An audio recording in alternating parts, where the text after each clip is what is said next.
모두 253개의 선거구 획정안이 채택돼 국회에 제출됐습니다. 선거구 획정안이 일단 고비를 넘기면서 각 당의 공천 작업도 탄력을 받을 것 같은데요. 공천에 따른 파열음도 커지고 있는 상황입니다. 각 당 내부 소식 자세히 알아보겠습니다. 최창렬 용인대 교수, 강미은 숙명여대 교수 자리했습니다. 예, 어서 오십시오. 네, 어서 오십시오. 네. 법정 시한 139일을 넘기고 오늘 선거구 획정안이 획정이 됐죠. 참 오랜 시간이 걸렸는데요. 이렇게 늦어지게 된 배경보다 간단하게 한번 따져보고 넘어갈까요? 강 교수님, 어떻게 봐야 할까요? 네, 여야의 이해득실이 있으니까 이렇게 늦어질 수밖에 없었을 것 같은데요. 이게 오늘 획정이 됐으니까 다행이지 그 전까지는 무법이었단 말이에요. 엄격하게 따지면. 그리고 우리가 중요한 선거를 치르는데 링이 어딘지를 모르는 거예요. 어디서부터 어디까지가 링인지 모르고 또 그 안에서 뛰어야 될 룰이 뭔지를 모르는 거죠. 그래서 게임의 규칙이 없는 상태에서 게임을 해야 되는 이런 상황이었는데 그래도 오늘 링은 정해졌습니다. 그래서 이해득실에 따라서 울는 후보는 있겠지만 이제 링은 정해졌으니까 거기에 따라서 갈 수 있겠고 지금 인구 대비 획정이 된 것인데 여기에 대해서 생활권이나 문화 정서가 다르다는 것 때문에 좀 반발하는 정서도 있는 것 같은데 좀 정리가 돼야 될 부분이고요. 저는 개인적으로 이런 생각 들어요. 갑을 병정무 이렇게 나가잖아요. 지금 조선시대도 아닌데 가나다라 마로 나가면 어떤가 이런 생각 해봅니다. 네. 모두 253개 지역구인데요. 그 16개가 분리가 됐고요. 또 그 9개가 통합이 됐습니다. 그리고 구역 조정이 5개 구에 걸쳐서 이루어졌고요. 또 경계 조정은 그 12개 지역이 이루어졌는데요. 아무래도 최대 승부처는 수도권인데요. 수도권은 모두 10석이 늘어났죠. 수도권이 19대 총선 때는 112석이었거든요. 이제 네. 더 늘어나서 이제 122석이 됐어요. 경기 지역은 8개가 늘어났거든요. 지금 말씀처럼 가불병정 무까지 생겼어요. 수원은 이제. 네, 수원에 생겼죠. 선거가 4개였거든요. 예. 가나다란 마 선거구까지 생긴 거예요. 지금 아까 가나다라로 하면 좋다고 말씀하셨는데, 예. 지금 화면에 나오고 있습니다만 이제 수도권의 중요성이 훨씬 더 커진 거죠. 전체 253석인데 지역구 7석 늘어났잖아요. 예. 비례대표 7석이 줄고 여기서 이 수도권에서 10석이 늘어났으니까 이거 상당히 크게 이제 수도권의 중요성이 더 이제 배가가 된 것이고 항상 수도권이 역대 어느 선거나 최대 승부처였어요. 네, 기본적으로. 가장 치열하죠. 예. 근데 더 이제 늘어난 거죠, 이제. 예. 그 전체의 선거구 253개 중에서 122개니까 48.5%에 육박하니까 선거가 많이 늘어난 거고 이제 계속 늦어진 이유가 새누리당과 그 더불어민주당의 셈법이 달랐던 거죠. 새누리당은 어쨌든 이 쟁점 법안을 먼저 통과시키자라는 입장이었고 대통령이 이제 워낙 강조를 많이 하셨으니까 여러 가지 경제 관련 법안이라든지 노동개혁 관련 법안 이런 것들에 대해서 쟁점 법안을 통과시키는 선거구 획정을 하자라는 입장이었고 야당은 그에 이제 반대 입장이었거든요. 그래서 지금 여기 지금 화면에 나오고 있는데 네. 서울 이제 한 곳이 늘어났어요. 지금 중구, 성동구, 가불이 이제 중구, 성동구, 갑과 을로 이렇게 나눠지고 이제 은평군 이제 경계가 조정됐으니까 그대로고요. 네. 강서, 강남이 이제 하나씩 늘어난 겁니다. 이제 강남도 가불에서 이제 가불병이 됐고 강서는 가불에서 강서구 역시 가불병 선거까지 이렇게 늘어난 거죠. 인구가 그만큼 많다라는 거예요. 네. 근데 이제 농어촌 지역이 상대적으로 대단히 줄일 수밖에 없는 상황이어서 거기에 대한 논란도 많았던 거죠. 그래서 여야 간의 그 이해가 엇갈릴 뿐만이 아니라 같은 당내에서도 도시 지역구와 농촌 지역구 의원들의 이해도 많이 엇갈렸었습니다. 아마 네. 그러한 것들도 선거구 조정이 늦어진, 선거구 획정이 늦어진 하나의 원인이라고 볼 수 있을 것 같습니다. 네. 이번에 그 선거구 획정안에 반발하는 그 예비 후보들이 적잖게 나오고 있는데요. 그 일부 지역에서는 총선 보이콧을 이야기하기도 하고요. 또 헌법소원을 내겠다 이렇게 강력히 반발하고 있는데요. 아무래도 그 통합이 많이 된 그 농어촌 지역민 그리고 예비 후보들의 그 반발이 좀 큰 것 같죠. 네. 우리나라가 농어촌이 굉장히 중요한 지역임에도 불구하고 인구 대비로 하자면 지금 농어촌을 대표할 수 있는 국회의원 수가 굉장히 적어지는 것 아닙니까? 예. 그래서 그쪽에 있는 지역의 후보자들이 반발을 하고 있고 또 지역구가 이렇게 합쳐지기도 하고 나눠지기도 하는 과정에서 이해득실이 굉장히 중요하게 작용을 하죠. 그래서 손해를 본다고 생각하면 예전에는 뭐 우리가 남이가 하다가도 이렇게 되면 우리는 남이다, 우리는 다르다. 그래서 이렇게 합치면 안 된다라고 얘기하는 경우도 생기는 건데요. 헌법 소원까지 가는 경우도 있을 것 같습니다. 보도를 보면.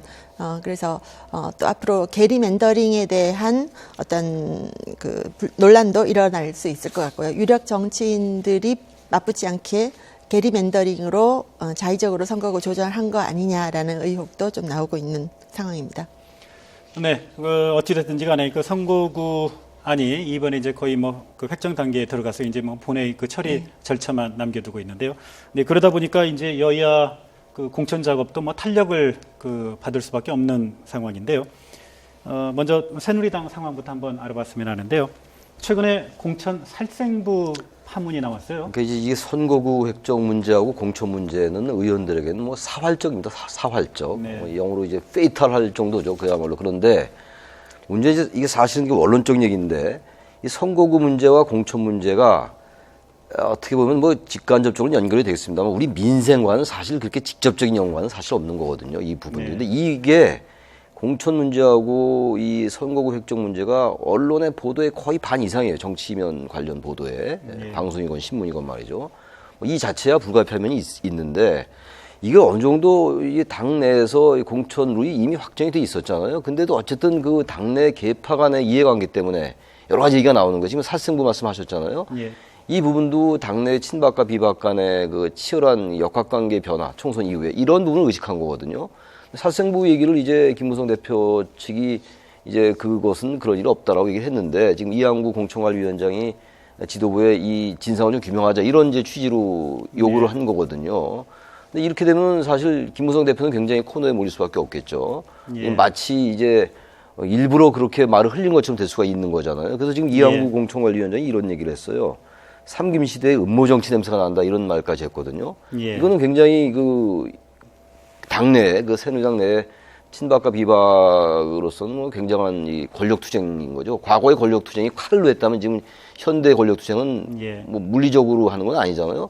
예. 이렇게 심한 권력 투쟁이 없는 거죠. 이러한 부분들이야말로 빨리 어느 정도 이제 공천 룰을 가지고 거기에 따라서 공천을 마무리 짓고 이렇게 가야지. 이런 식으로 음모정치 삼김 시대 얘기까지 끝냈는데 삼김 시대 음모정치만 있었던 건 아니었거든요. 삼김 시대도 굉장히 훌륭한 면도 있었는데 이렇게까지 나온다면은 우리 국민들이 볼 때 대단히 불편할 수가 있을 것 같아요. 네. 이거 사실도 아닐 수도 있는데 이 부분을 너무 이렇게 확대해서 전선을 넓혀 가는 거 아니냐 이런 생각도 좀 듭니다. 예. 네. 그 살생부 그 보도가 되고 난 이후에요. 그 친박계가 이제 살생부 경위를 밝혀라 이렇게 뭐 강력하게 요구를 하고 있고요. 또 그 논란의 그 중심 당사자인 정두원 의원은 나와 유승민을 쳐라. 과연 새누리당이 정치적 후폭풍을 감당할 수 있겠느냐 이렇게 목소리를 높이고 있는데요. 사실 뭐 김무성 대표와 또 이한구 위원장은 살생부는 사실 무근이다. 일단 이렇게 이제 부인을 하고 있는데요. 우리 강 교수께서는 그 살생부 있다고 보십니까? 어떻다고 보십니까? 어느 선거에나 살생부는 있었습니다. 그리고 작성이 됐을 수는 있겠죠. 근데 그것이 누가 자의적으로 그 뜻에 맞게 새로 만든 뭐 이렇게 여러 버전의 살생부가 있을 수 있다. 저는 그런 생각을 하고요. 야당의 살생부를 언론이 비교적 정확하게 보도한 것 그런 일이 있었지 않습니까? 근데 여당의 살생부가 뭐 정확할지 안 할지는 알 수 없는 일이고 이한구 위원장 같은 경우에는 지금 뭐 김무성 대표를 거의 겨냥하듯이 하면서 언론 보도를 보면 그 워딩이 굉장히 셉니다. 뭐 찌라시 작가라는 말도 나오고 또 이게 어떻게 이렇게 될 수 있느냐 굉장히 강력한 워딩을 써서 좀 비난을 하고 있기 때문에 이게 사실 무근이라고 하더라도 좀 내부적으로 상처가 남지 않겠나 그런 생각이 드네요. 그러니까 이 저변에는요 지금 정두원 의원이 아까 잠깐 모니터에 나왔잖아요. 자신과 뭐 유승민 의원을 쳐라 뭐 이런 얘기까지 했잖아요. 예. 그러니까 이제 정두원 의원하고 유승민 의원은 친박에게는 불편한 인물로 이렇게 인식되고 있는 거라고 우리가 알고 있는 거잖아요. 그렇게 단정할 수는 없지만. 예.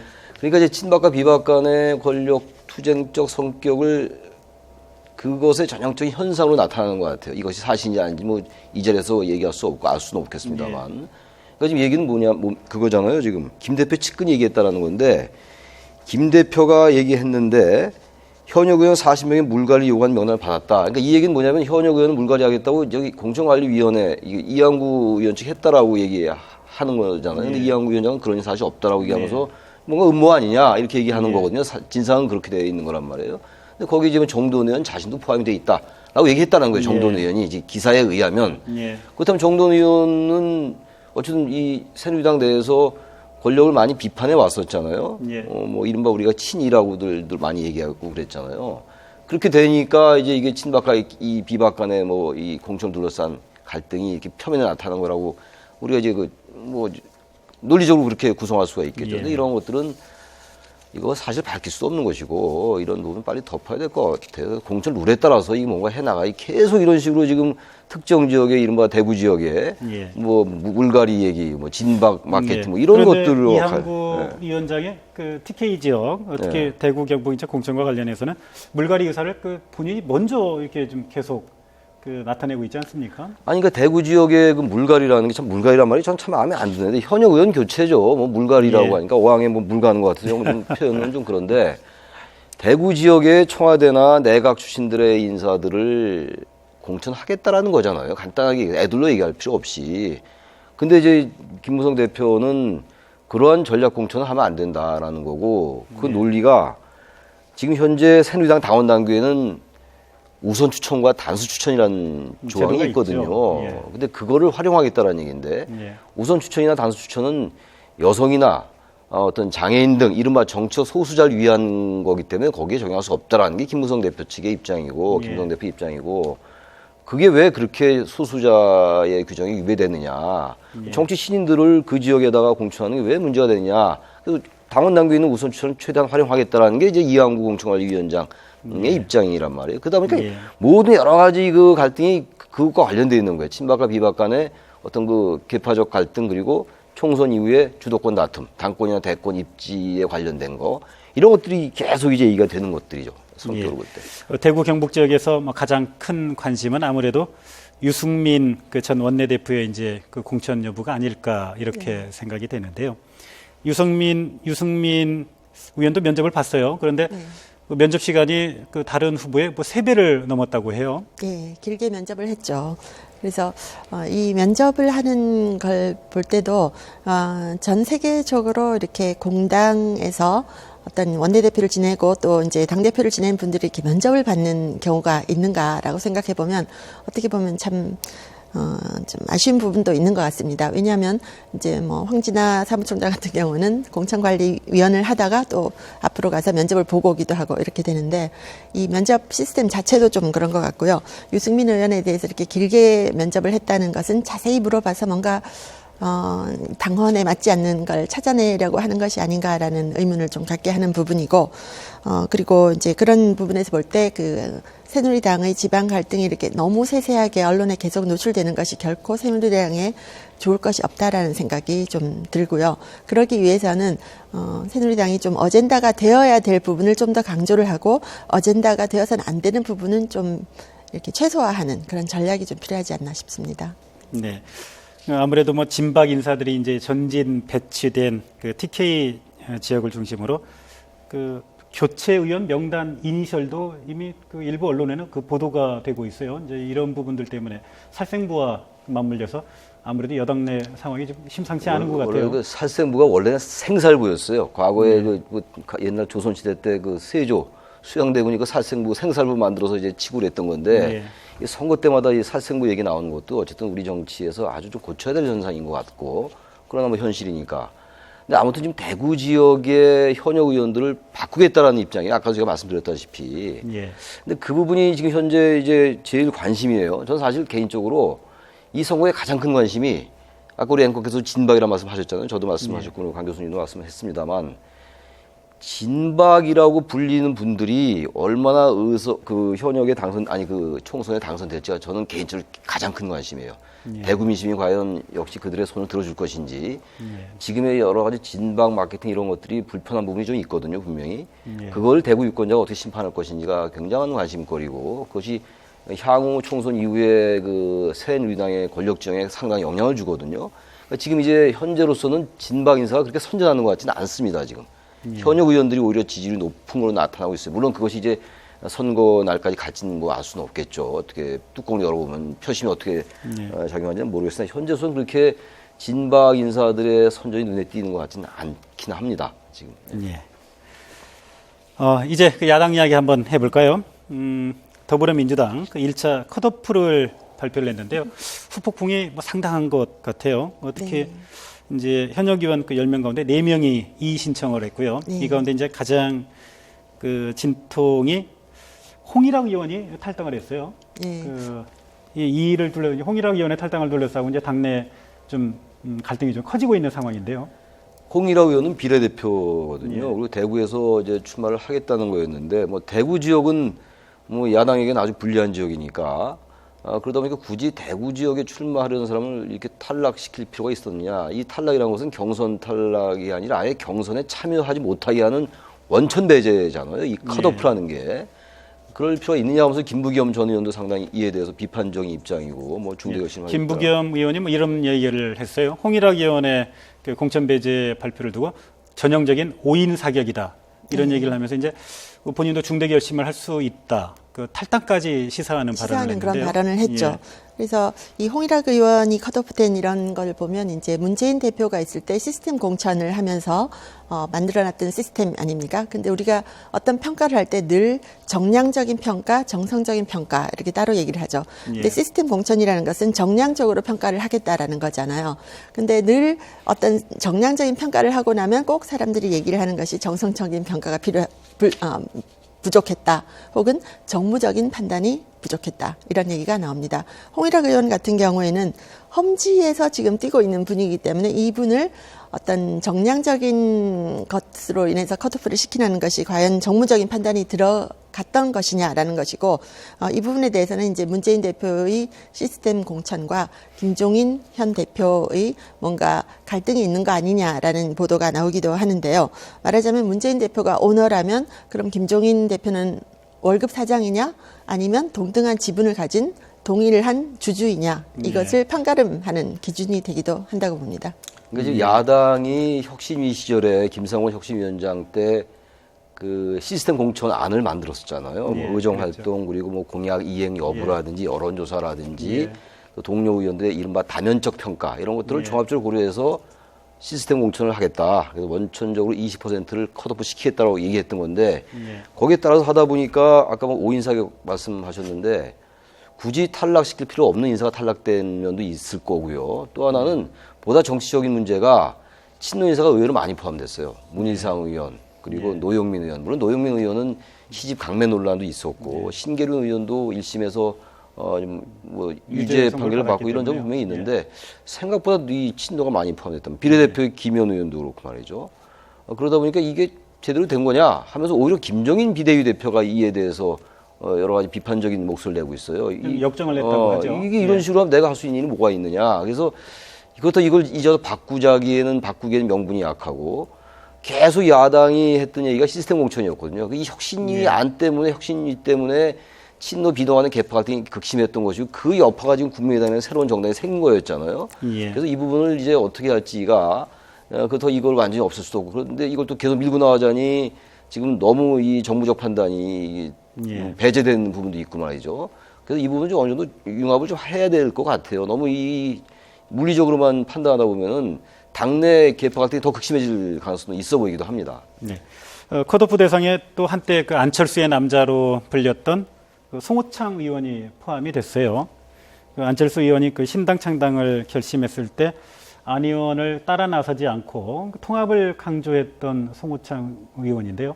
입장이 가장 난처하게 된 것 같아요. 그렇다고 이제 송호창 의원이 이제 와서 또 국민의당으로 가는 것도 모양새도 좋아 보이지 않을 거고요. 명분도 약하고 그대로 있자니 공천을 전혀 못 받는 건데 그래서 송호창 의원이 이 부분을 어떻게 할지도 뭐 우리가 예단하기는 어렵습니다만 이걸 다시 또 번복하게도 당이 그럼 또 다른 의원들이 또 이 부분에서 이의 신청할 거란 말이죠. 특정 의원은 컷오프가 잘못된 거다라고 입장을 바꾸기도 어렵고 말이에요. 이래저래 지금 야당이 어렵게 돼 있어요. 의원은 그 적극적으로 손을 내밀었어요. 송호창 의원에게 한번 상의를 한번 해보겠다. 그렇죠. 연락도 직접 하는 것 같고요.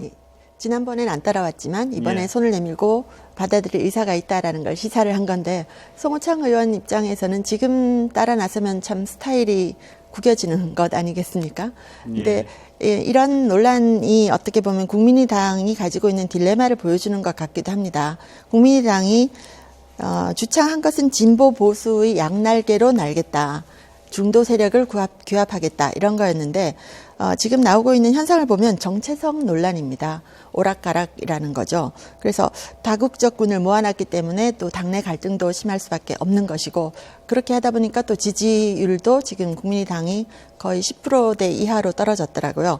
그런 걸 볼 때 처음부터 추구하고자 했던 바가 무엇이냐. 이삭줍기식으로 의원들 끌어모으는 것이 제3의 세력 길이 될 수는 없는 것 같아요. 그래서 보통 이제 우리가 양당 체제로 계속 가고 있었기 때문에 거기에 국민들에게 새로운 기회를 주기 위해서 제3세력을 만든다고 했었는데 그러면 국민들은 신선한 식품을 기대를 하지 않았겠습니까? 근데 지금 나오는 것은 보면 약간 심하게 말하면 냉동식품을 가져다가 새로 쓰겠다라는 것 비슷하게 나오기 때문에 기대가 크면 그만큼 실망도 크다라는 걸 보여주는 것 같아요. 송호창 의원 사례도 그 중에 한 단면이 아닌가 싶어요. 더불어민주당 그 1차 컷오프가 발표가 되고 이제 후폭풍이 일고 있는데요. 그래도 그 드라이브를 가속화하겠다. 이게 이제 당의 방침인데요. 그렇죠. 예. 2차 컷오프 그 관심이 갈 수밖에 없는데요. 한간에는 그 친노 또 운동권 출신 의원들이 대상이 될 것이다. 이런 그 전망들이 나오고 있는데요. 그 배경은 뭐 친노 운동권 할까요? 출신을 배제할지 않을지 뭐 지켜봐야지 알겠지만 지금 1차에서는 어쨌든 친노 의원들이 포함이 돼 있었어요. 결과적으로. 근데 이 부분에 대한 말씀 아까 나눴습니다만 기본적으로 지금 이제 초재선 의원들하고 3선 이상들 의원들에 대해서 또 이제 정밀 심사를 하겠다라는 입장이에요. 3선 이상은 50%를 교체하겠다. 이런 입장이거든요. 그래서 전체적으로 한 40% 내지 50%가 되지 않겠느냐라는 게 전망이거든요. 근데 이 부분에 이제 뭐 친노다 운동권이다 이제 그러한 분들이 많이 포함되게 하겠다라는 건데 그게 이제 뭔가 이제 당을 중도로의 외연을 확장을 가져가겠다라는 이제 그런 전략과 맞물려 있다고 봐야 되겠죠.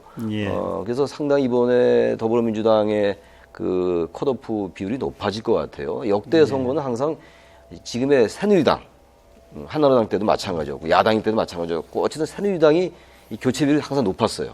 15대 때 총선 때만 빼놓고는 야당이 낮았거든요. 근데 사실 근데 국민들은요 국회에 대한 신뢰가 낮기 때문에 일단 현역 의원을 많이 바꿔라 이른바 물갈이 많이 해라라는 그런 여론이 높은 게 또 사실이에요. 그러다 보니까 여야가 이렇게 자꾸 이제 공천 물갈이 얘기를 많이 하는데 저는 너무 규범적인 얘기가 될지 모르겠으나 몇 %에 맞추겠다라는 건 썩 좋은 전략은 아닌 것 같아요. 하다 보면 20% 될 수가 있는 거고 10% 될 수가 있고 그런 거지 3선 이상은 뭐 50% 자르고 초재선 이하는 뭐 30% 컷오프 하겠다. 이렇게 하다 보면요. 지나치게 물갈이가 물리적으로 되는 건 바람직하지 않아요. 일단 선거에 의해서 국민이 평가하는 건데 당에서 이 공천을 가지고 당내 계파가 계속 자기 이해관계에 맞게 저울질을 하고 여당도 그렇고 야당도 그렇고 말이죠. 수치를 정해놓고 우린 몇 프로 했다. 하나의 업적 위주의 이런 성과 위주, 보여주기식의 이러한 그 공천 관행은 좀 바뀌어야 될 것 같아요. 네, 그러다 보니까 김종인 대표가요, 문희상 그 의원, 야당의 대표를 2번이나 지내지 않았습니까? 비대위원장 2번 했고, 뭐 상당히 뭐 깔끔하게 잘 했었죠. 이제 컷오프 대상에 포함시킨 걸 두고 상당히 좀 역정을 냈다고 그래요. 그러면서 필요하다면 당원 당규 개정도 불사하겠다 이런 이야기가 있다고 하는데요. 그 부분도요 보는 그 시각에 따라서 그럼 비노 측 입장에서 볼 때는 친노 인사가 이번에 컷오프에 많이 포함됐기 때문에 이걸 바꾸려 하는 게 아니냐라는 시각으로 볼 수가 있어요. 그런 입장을.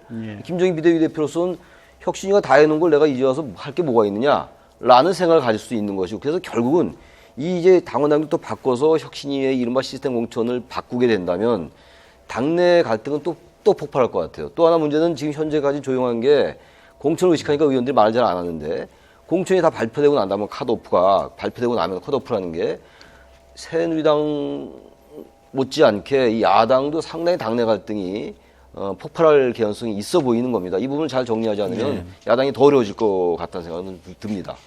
국민의당 이야기 한번 해볼까요? 그 최근에 그 지난 주말 그 여론조사 그 각종 그 언론 보도된 내용을 보니까요, 국민의당 지지도가 조금 하락하고 있어요. 특히 이제 광주 전라 지역 굉장히 국민의당의 일종의 좀 강세 지역으로 분류가 됐었는데요. 오히려 더민주의 그 뒤지는 것으로 나타나고 있어요. 이거 어떻게 봐야 할까요? 예. 그래서 어떻게 보면 이제 그 국민의당의 정체성에 대한 질문을 다시 한번 하지 않을 수가 없게 되는 거죠. 우리가 보통 보자면 안철수, 천정배, 정동영 이 세 사람의 콜라보가 어떻게 가능하겠느냐라고 생각하는데 그 세 분이 다 같이 국민의당에서 들어가 있다는 것이 참 이해하기 힘든 부분인 거죠. 말하자면 정체성이나 색깔이 뭐냐라는 거죠. 그래서 힘들더라도 자기 주체성을 보여줘야 되는데 그런 부분이 부족하기 때문에 지지도가 떨어지는 것이 아닌가 보고요. 정치인이나 당이나 다 마찬가지입니다. 자기다움, 이슈 주도력 이게 굉장히 중요한데 국민의 당이 지금 이슈 주도한 게 없습니다. 자기다움 보여준 게 없기 때문에 지지도가 떨어지는 거라고 봅니다. 네, 두 분 오늘 말씀 감사드립니다. 네, 지금까지 최창렬 용인대 교수 그리고 강미은 숙명여대 교수 함께하셨습니다. 감사합니다.